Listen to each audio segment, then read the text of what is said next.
We're back with the third and final part of Thriving Youth Ministry in Smaller Churches with Stephanie Caro.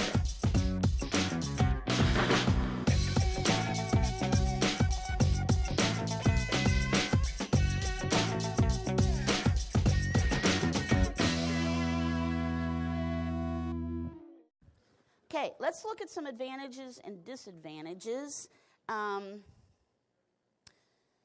Let's see. We end at 3:15. Is that right? Oh, we're good. Doing good. Okay. So here's what's happening with youth workers today.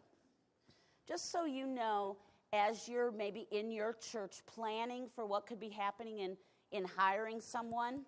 Oops, you don't want that picture. 50% of youth workers have outside jobs, as opposed to, 10 years ago, we're only 15%.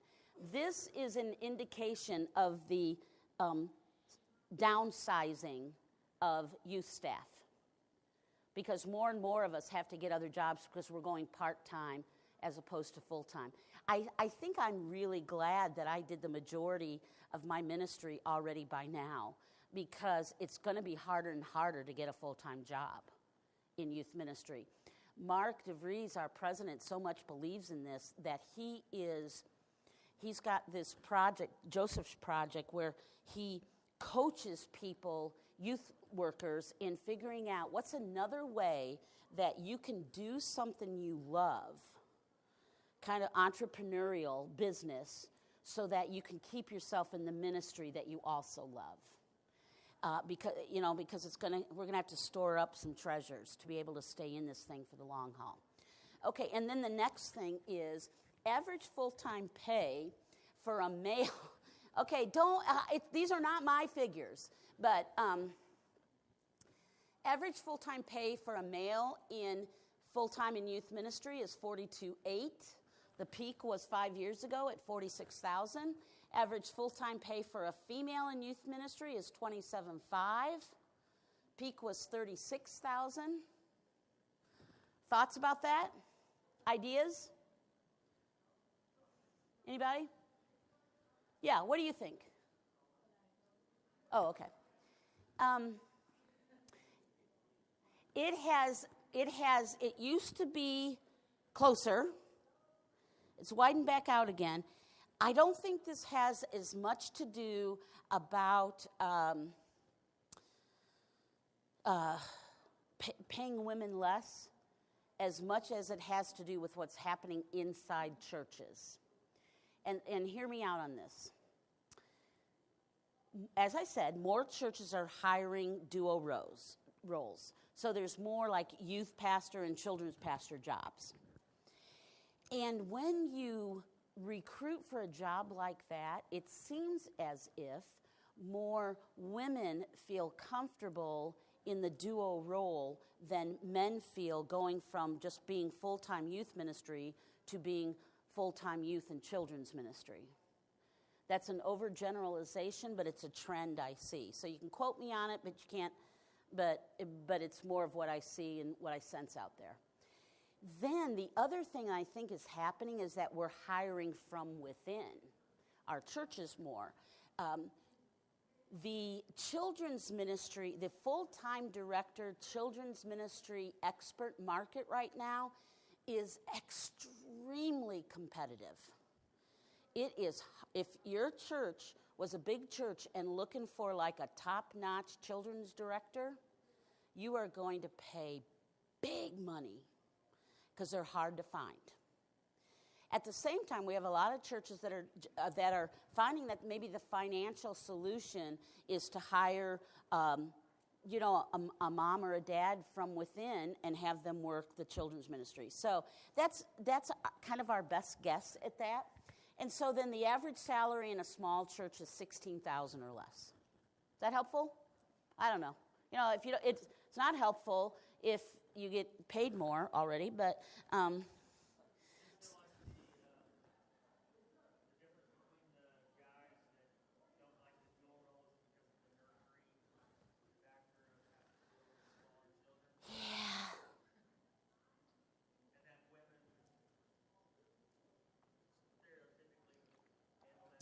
Well, I don't want to answer that question.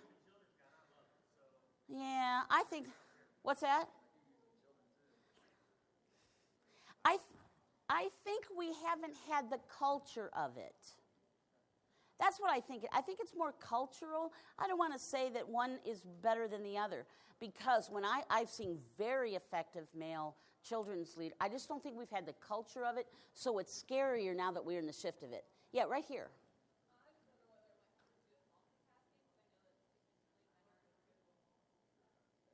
Yeah, yeah.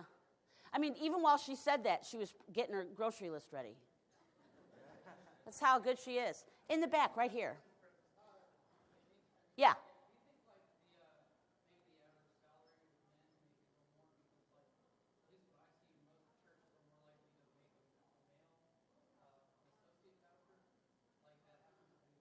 This survey was based on youth director, not associate. Yeah.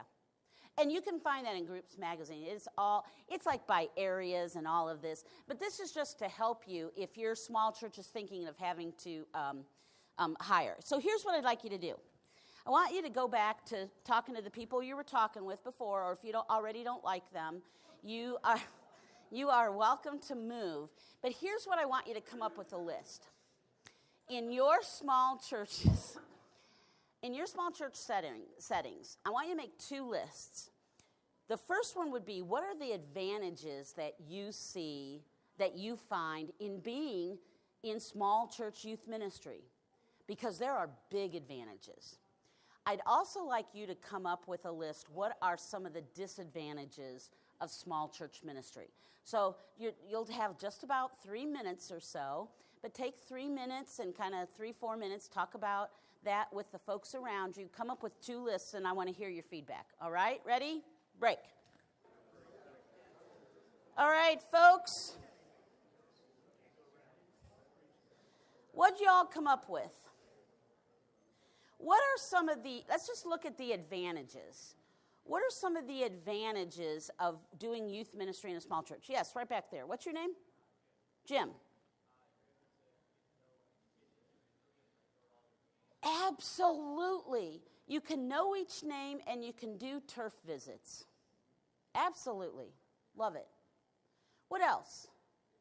Ooh. It feels more like one community with you included and not just you overseeing communities of students. It's like you're all... Yeah. Yeah. Because if you had 1,000 students, you would have to create communities. And if you were at the leadership level, you would really be in an executive role. Your community would be the leaders and not the students themselves, which is a good structure.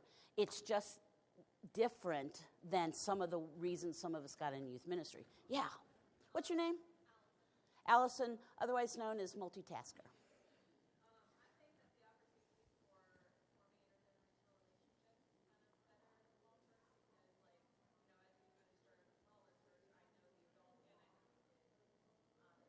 Yeah. Right. Crucifixion heading next door.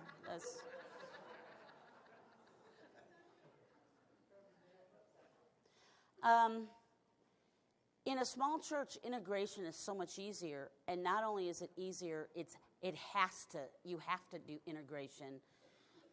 In my little church I served in the Florida Conference, we did this pumpkin patch. The whole church had to do it for it to happen. If I ever see if I have to unload another pumpkin truck, it'll be, that goes right up there with the car wash thing. Anybody else? Advantages? Yes, right back there. And what's your name? Tony?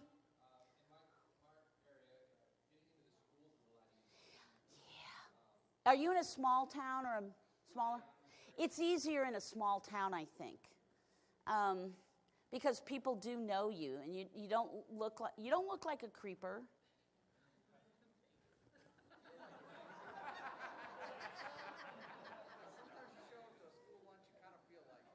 That's true. 20 years ago, 30 years ago, you were expected to show up for the lunch, And now you do sort of feel like, here I am with brownies. Come try one of my brownies. Would you like a brownie? You start feeling, what's that? Mouth, yeah, right. Ugh. What else? One more. Yeah, right over here.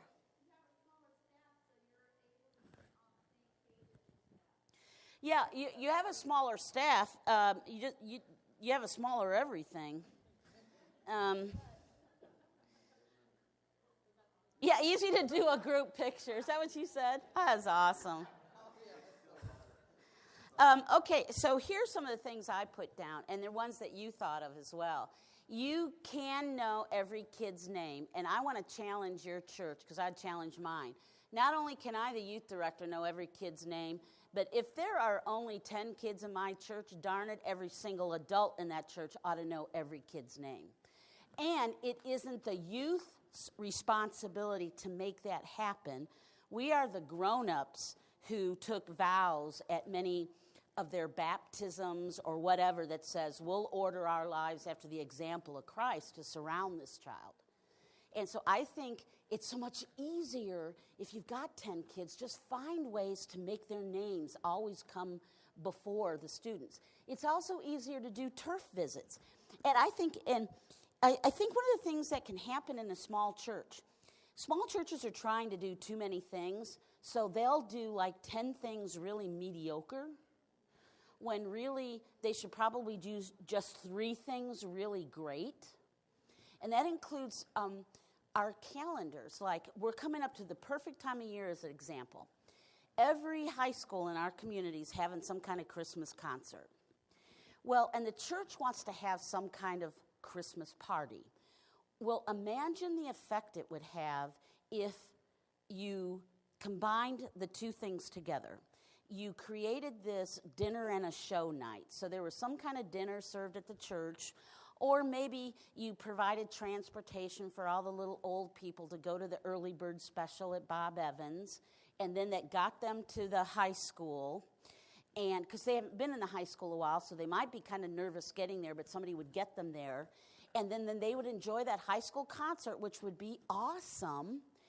And maybe you could do dessert afterwards or something, but what would it say to a kid, and what would it say to the community if all of a sudden they look out and there's 25 people from their church sitting in those rows? My mom would love it. My mom would totally go to that, but she wouldn't do it on her own because she's 79. She didn't know how to make that happen. Do you know what I'm saying? I think in small churches, we can combine the turf visits with all kinds of church-wide events. Or make the turf visits an event. Maybe not the creepy brownie idea, but you get it? What's that? That was all me, a creepy brownie. Tim, yeah. Well, good. What happened?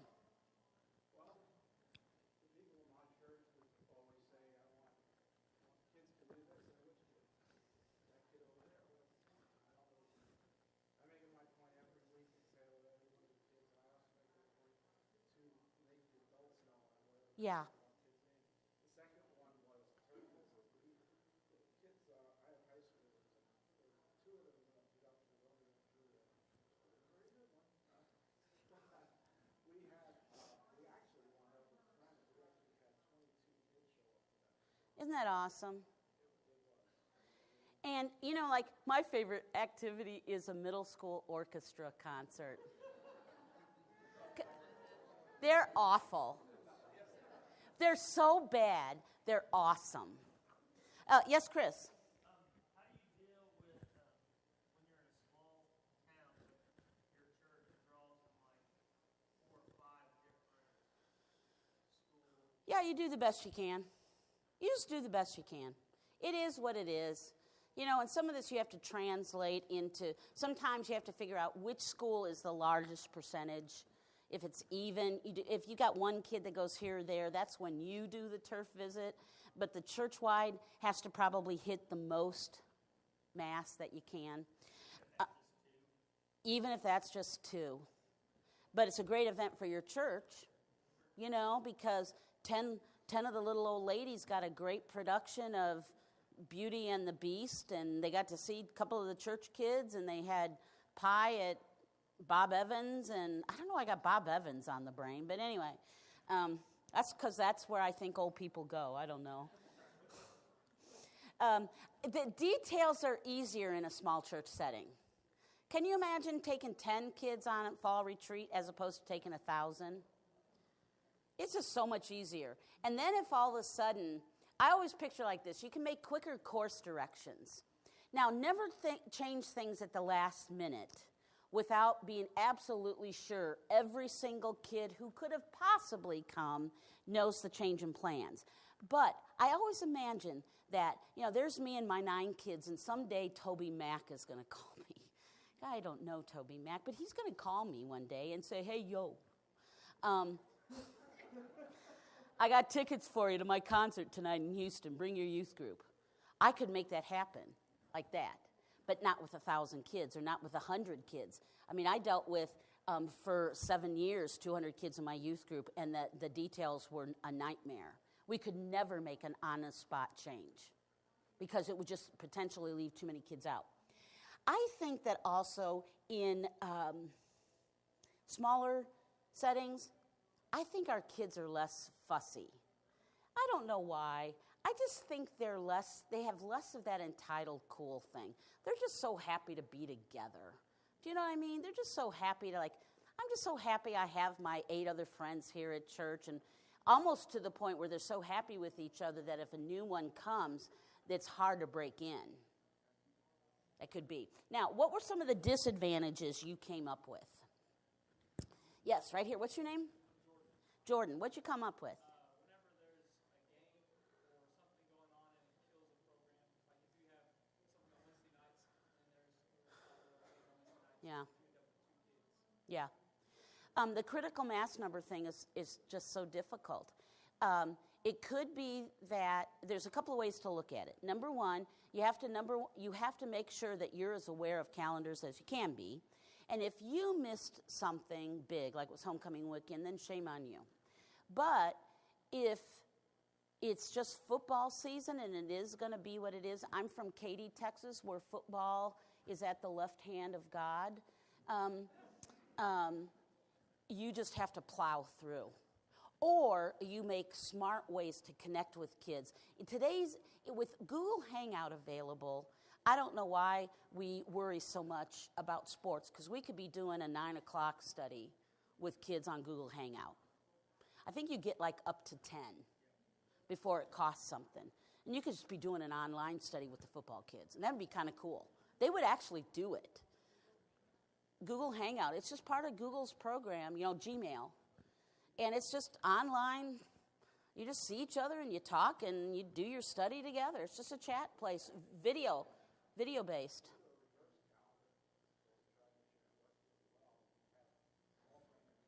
Yeah.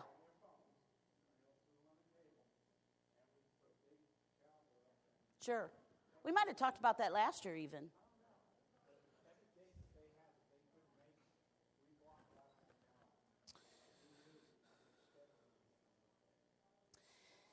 Here are some of the negatives. Thanks for that, Tim. Here's some of the challenges that I came up with. See if these sound familiar.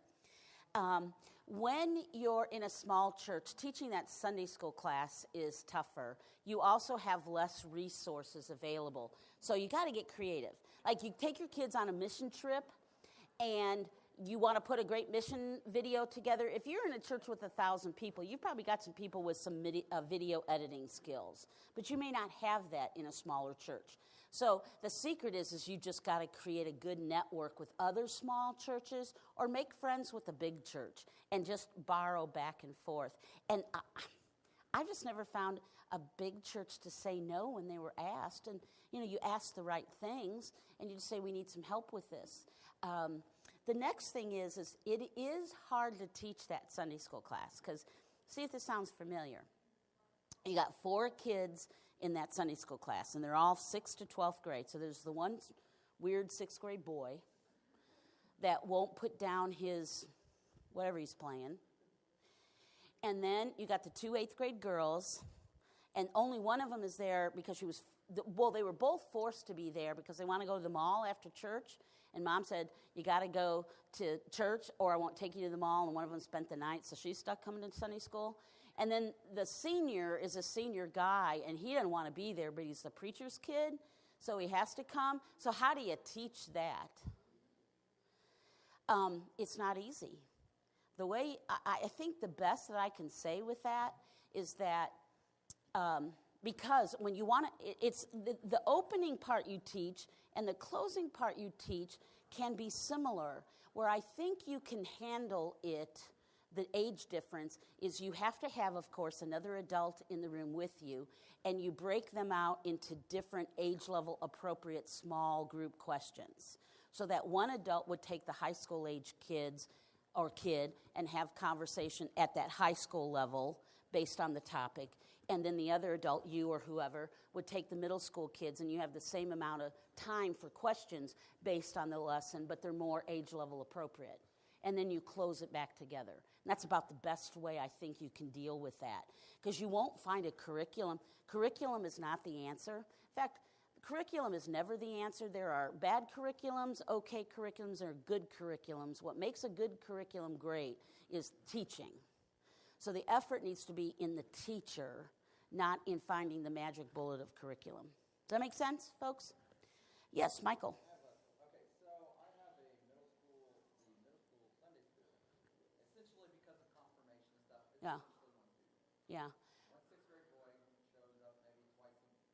Okay. I've been trying for 2 years with my committee to allow me to discontinue middle school Sunday school and make it combined Sunday school with Yeah. high school.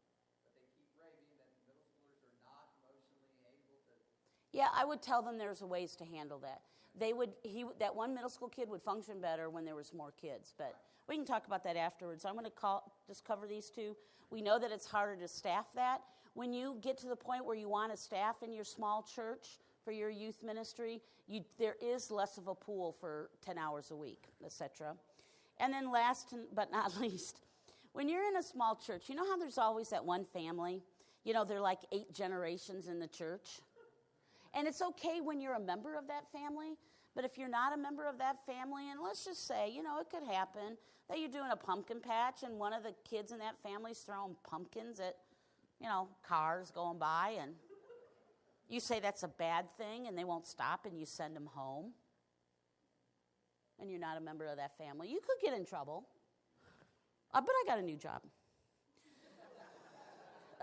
The answer to that, harder to fly under the radar family, is be smart and know who it is, know who the players are, make friends with them. Because I hate to say it, but if they carry power like that, I think it's smart when we know who does carry the power.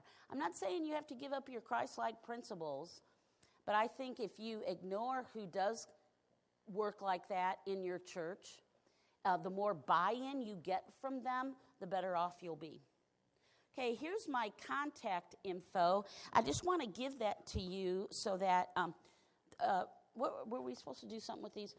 Do you know? Okay, I think there's evaluations in the back, and then my friend here is going to pass some out. Just remember, you are welcome to email me about anything, or if you need some of the slides or whatever from today, feel free to ask me for those.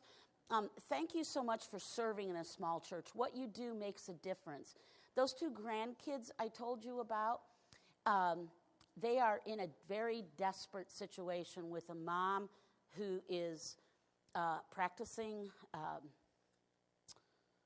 witchcraft, pagan, but I think she's really slipped into whatever you'd call practicing Satanist, and Dad's gone back to jail. And there are not our biological kids, they're chosen kids that God has given to us. I don't think the 2 grandkids know that they're not our biological grandkids. We don't need to tell them. And if it weren't folks like you that continually show up each week, my grandkids have loved going to VBS at our small little church where there's only 22 kids that show up. And my grandkids love it. And my grandkids went to Sunday school with my mom where they were the only 2 kids there. And my grandkids loved it.